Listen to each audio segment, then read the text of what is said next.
So we're jumping straight into S with our A to Z of miniatures, because this is really quite important that you get your head round to begin with before you start a project, that you know where you're going with it. And S in this context, in this video, is for scale. So we're going to unravel some of the scales. Some you don't need to know anything about really, they may not come into your world. Others it's useful to know, but you decide what you're going to use as your scale for your projects. So the first one you may have come across, particularly if you've got little people in your family, is the 1/6 scale, which is often known as the Barbie scale. It's often used for play projects, play houses, play toys. So it's 1/6 of the original size. But if you've got a Barbie handy, you can measure it to Barbie and see if it looks like it fits. The opposite end of the scale is 1/144, so 144th. And this, my understanding, correct me if I'm wrong, is often what is used in train layouts, railroad, train tracks. And that's more about looking at the layout as a whole and looking at the buildings and everything from the outside. We, in my world, if you're in my world, I don't know, me in my world, we're looking at the inside. So we need to go smaller than 1/144. There is 148th, which is tiny, and there's also 1/24th. Now you can get 1/24th scale doll's house accessories, 1/24th scale wallpaper and windows and things like that. But 1/12 is our most common scale that we use in doll's house miniatures, and it is so accessible. It is so easy to work with. It is so easy to get your head around. I will explain, so don't worry. But also all the bits and pieces that you want come readily scaled to, or can come readily scaled to 1/12. So doors, I mean this door came with this house, but you can buy individual doors that are 1/12 scale. You can get a few that are 1/24th, but most of them will be 1/12. The windows will come 1/12 scale. Furniture will be 1/12 scale. Chimney pots, all sorts of bits and pieces. The finishings, I say all this came with this kit, but if you wanted to build something from scratch, all these bits and pieces you can get, the mouldings can come 1/12 scale ready. So whatever project you're doing, you've already got lots of resources available to you. So let's look at 1/12 scale in a little bit more detail. So there are some things you might want to get in your toolkit to help you understand scale, 1/12 scale, but also as working tools, you really need to have these handy. First thing I would say is get yourself a retractable working person kind of tape measure. This is really handy, and just start going round everything in your house and measure it. How high is the table? How high is the seat of the chair? And what you're looking out for, I mean, this is an old one. I presume the current ones still have the same sort of setup. It's marked at 12 in red because that's 1 foot. So I know that when I get to 24, that's going to be 2 foot. And each foot, 12 inches, equals 1 inch in our miniature world. So 1/12, we are reducing everything down from 12 inches to 1 inch. So it's really quite easy once you just start thinking in 12 inches. How many, you know, I grew up with feet and inches, so it's quite normal in my world. Centimetres a bit harder for me to figure out, quite honestly. I know in my mind, if somebody said 3 foot, I know how big 3 foot is in my head. If we have to start calculating how big 4 meters is, I don't really know. So just get this size in your head and memorize 12 inches and get your head around 1 inch and how big an inch is. So I've normally got one of these in my bag somewhere with me. I've always got them in the cabin. We've got several around the house. But you might also want to get a fabric kind of tape measure. So this doesn't have anything fancy dancy when you get to 12 inches, but it's really nice and clear markings for 1 to 12. And if you're measuring any fabric or anything that is flexible, movie, this is really quite useful. I've always got one of those lurking around somewhere. Then get yourself and this is really a working tool. This you can get from any sort of hardware store.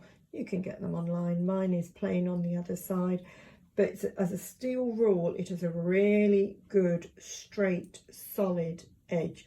Don't put it on your best dining table. The ends will quite possibly scratch your table.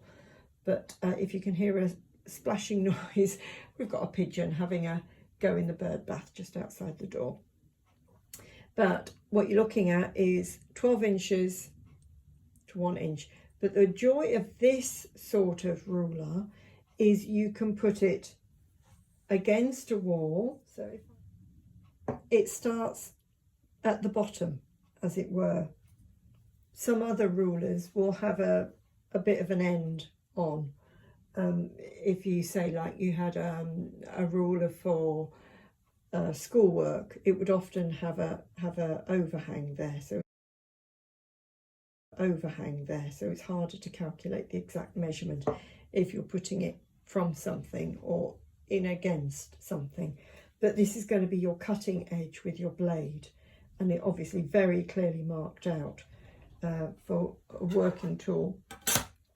Also, you might want to have a 6-inch steel rule. This has got centimetres on the other side, and it's very easy to work with, and particularly in small spaces. And I'll show you in Bramble Cottage. Let me just adjust the camera and I can show you. So let's take the front off Bramble Cottage, put that to one side and open up the front. Now, if there's something I want to measure in here, I can use my ruler that starts at the end of the rule for the measurement, and I can go all the way in, so I know exactly how it is from the back wall to wherever it is I want to measure, because it goes flat against the back, and the same with the downstairs or whatever. And here you can see exactly from where you're measuring. Very useful. The reason I particularly like a little ruler is because I can't get that ruler inside. I need something smaller to get into the spaces if I'm measuring how high something needs to be in the confined space. And I find this in Ashton Place as well, that I can't get the big ruler in, but this is, you know, lighter weight and it's smaller, it'll fit in your pocket. Mine came with a little plastic case covering thing, so I tend to keep it in there so it can go in your bag if you wanted to take that out and about with you. If I tried to use this inside one of my projects, it's a bit harder to get it absolutely accurate because it kinks and twists and turns, whereas this absolutely bang on, and I can see really clearly the markings that I'm going to be working to. So it's lovely and clear and easy to work with. And I say that is my straight cutting edge. So that is 1/12 scale. Have I explained it adequately? Oh, I know there's something else I want to tell you. There is a bit of a crossover with railway scenes and military scenes and things like that, which I think, if I'm correct, is the 1/4 scale, where they have their countryside like scenery, like this is stained lichen, which can be used for trees, or you can make, haven't made it yet, but I'm going to make some green foliage there to go in an outside pot outside Ashton Place. when I made the coal scuttle for Bramble Cottage. This coal actually is coal that came from this model making range. So I've got a whole enormous bag of coal there. Only needed enough for a scuttle. That's the outside pavement area for Ashton Place, and it's actually, I think it's supposed to be war location gravel, something like that. I can't remember. I don't want to unwrap it just now for what it says on it, but it's all different colour, sort of gravel. I got this when a model shop was closing down in my local town of Shrewsbury, and I just got all sorts of bits and pieces in his sale. It doesn't say about scale on the back. It talks more about O gauge, because that's the size of the railway line that you would have on different things. So that the scales, I haven't found them terribly helpful when I've tried to talk to railway modelers about this, and my brain doesn't really want to compute all the different scales anyway, I have to say. But you know, you might be able to make use of something like this for something if you had a bit of a garden with your project. That's some more lichen, which is darker green, and then, you know, obviously lichen is a natural material. There's going to be some sort of little twiggy bits there for the branches. There's going to be finer bits of lichen and coarser bits of lichen, so you can pick out what works for you. And I also came across this, what they call flower scatter. So you can stick the little teeny tiny little bits onto the lichen to make it look like flowers if you want. So there is a crossover going into model railway. Well, actually this chap used to do all sorts of military dioramas as well. There is a crossover, but wow, I don't think they take our hobby quite as seriously. But there we are. Everybody has their stuff, don't they? You might have somebody absolutely wonderful and helpful in your area, and you might find all sorts of bits and pieces that you can use. I didn't find much of that. Oh, I know I did. I did find something else. Let me just show you that.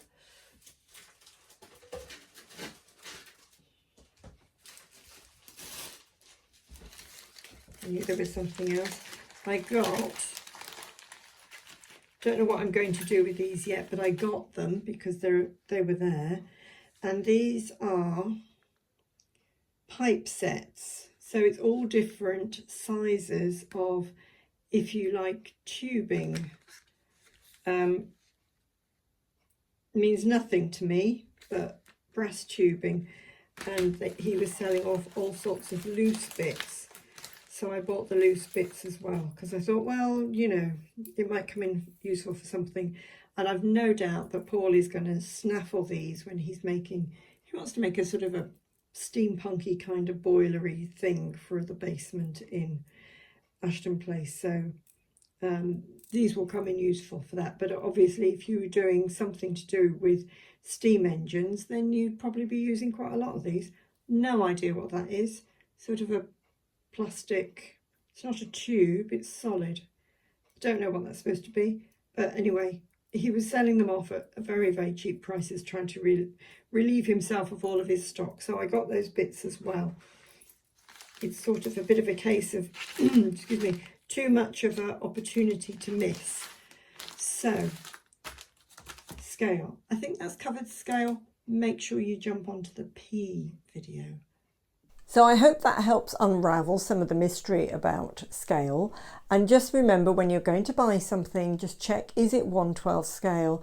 And some online suppliers don't always say the measurements of things, but if you can get the measurements, even better, because that takes us on to our P, which is really as important, or maybe even more important than scale. And come on to the next video. Make sure you subscribe and then hit the notification bell, and you'll get notified when this P video comes out, because it's really significant to the overall aesthetic of your project. Have great fun with this, and I'll talk to you very soon. Bye for now.